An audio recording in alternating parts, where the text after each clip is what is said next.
Hello and welcome to my living room this time. I wanted to put a little video together about the pocket trench boards because they've just arrived in the UK here. Hopefully won't be as rambly as some of my other videos that I've done, purely because I haven't actually ridden the thing yet. They've just arrived and I wanted to get something on the internet because there's really not that much about it aside from sort of Adrian chatting for a few minutes on the AWSI show from last year. So now it's here. We've got a few in stock still, and we're hoping we'll get some more sort of later in the year as well. And I've grabbed one that we'll be able to show around, chat about today, but show around at some of the demos coming up this year as well. Here we have it. 40 litre pocket trench. I mean, in metric speak, 1500 by 475. That is 411 by 18 7/8. I'm just remembering what I wrote down. I don't know what the conversion actually is. So it's a nice little compact shape. And this was possibly one of the more exciting innovations that we've seen in the space of foil drive, really. And to be honest, at AWSI last year, this was one of the most exciting products that was on the show stands. Reason being, like the trench boards, everyone's got a trench board now. We haven't seen too many in the UK still. We did really well on the Apple Tree, Zapple and Zapple S last year. This is the only thing that's kind of taken that concept and moved a bit further forwards with it. So there are some lovely little sections in it that I really quite like and are going to make a nice little bit of progress going forward in the technology.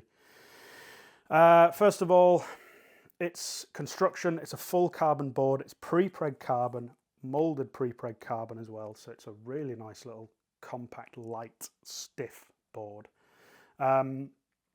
It's made with fiberglass in, which I think is really important. We obviously have all heard the issues that people have had with signal on some of the full carbon tracked boards. This is taking it further. We don't have any of that kind of stuff now.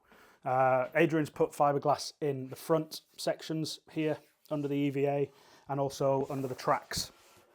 So the tracks, this entire section, the tracks are fiberglass, and the whole underneath section here is all fiberglass as well. So zero issues with signal from the foil drive, which can only be a win for us. The main standout feature, obviously, is he's covered over the foil drive battery area.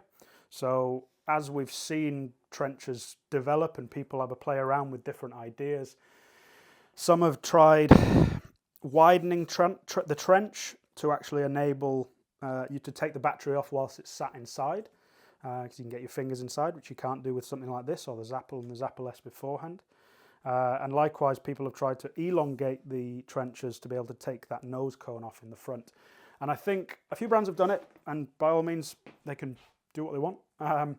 Adrian hasn't liked that idea, and I know Vega at Apple Tree had the same kind of idea as well. Or they didn't want to interrupt water flow too much, and whether it moves it too much, makes that much of an impact or not, I don't know the physics behind it.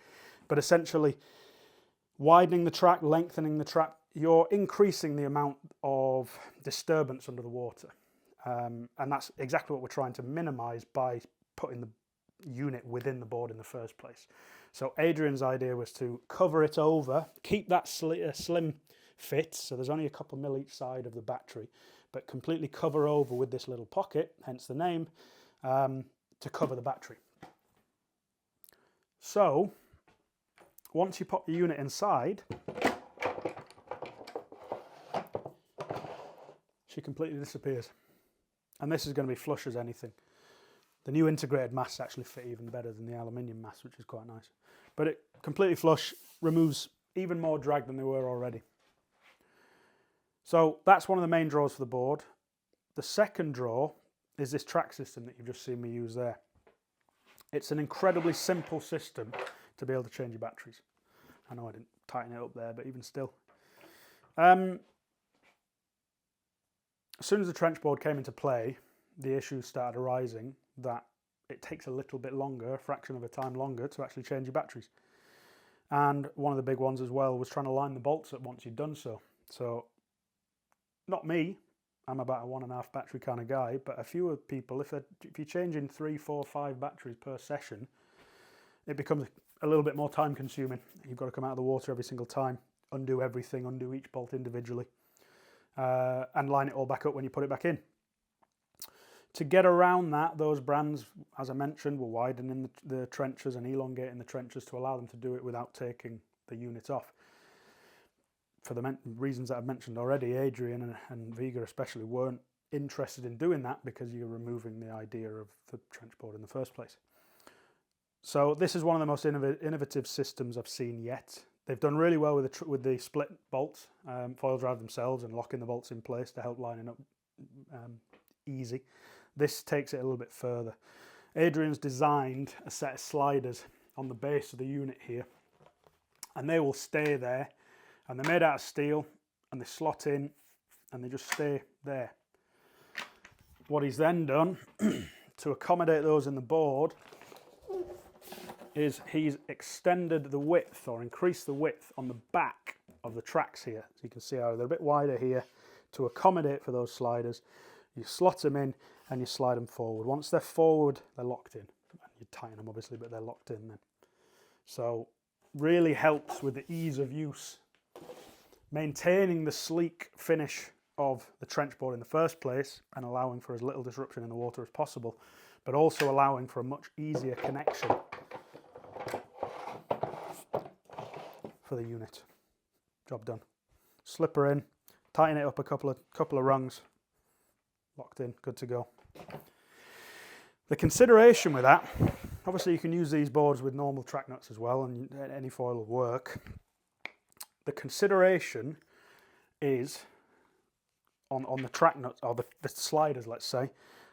Adrian's base plates, can't get my words out, are designed to 165mm lengths. So the distance between the front and the rear nuts is 165mm. And he's kept that forever. He's never changed it, and there's quite a few different brands that also use that same measurement. There are also quite a few brands that don't use that measurement, and off the top of my head, or according to AI, who I've asked this morning, we don't actually know. But I know a few of them do adjust. Code, for example, I think they're 145mm, so they're a little bit shorter. I think then their carbon mast is 140, so it changes it even further. So you can't actually use a brand like that with these sliders. They'll still work on the board. I'll come on to another one in a second, but they'll still work on the board, but they won't use a slider, so you'd have to use your regular sliders. What I would like to take even further with that though, code specifically, the carbon masts they use for the code masts have always been a bit too wide for these trenches, so they don't actually fit these trenches. And by width, I mean this distance here. So because they sit a bit further, they don't sit as flush within the track nuts. All you got to do, have a little bit of research beforehand, go to your shop and ask them. They'll know obviously what brand you're on, but you'll be able to find out if they fit. What I do like about it, and Adrian, I spoke to Adrian this week actually, just asking him the same question. He did email every brand under the sun trying to make this system as cross-compatible as possible, but if you don't get replies, you can't actually design anything around it. But what he has done is involved M8, M7 and M6 screws on this system. So if you've got a different brand that still has that 165mm but it's got an M7 or an M6 bolt, you can still use the sliders, which I quite like. So that's the sliders.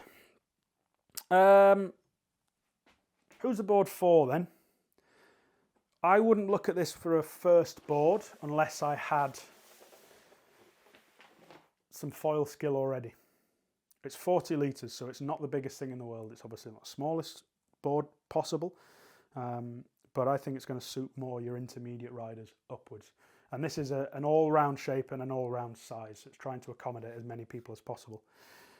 I wouldn't be learning on it purely because it's not quite the easiest thing in the world at that kind of size. I'd be using something, I don't know, if I'm 80 kilos, I'd be taking an 80 litre board or whatever, something like that to learn on. Maybe a 60 litre with it being flatter water. But once you then look at upgrading to your second board perhaps, that's where this thing's going to come into its own. Comes with a really nice bag. Solid bag. I'd have absolutely no issue taking on a plane. I mean, as good as all the kit is, the bags are really smart for access. And I think that might be about it. If you've got any questions, give us a shout. Otherwise, Adrian's all over the Facebook groups as well. But yeah, there you go. There's a pocket trench.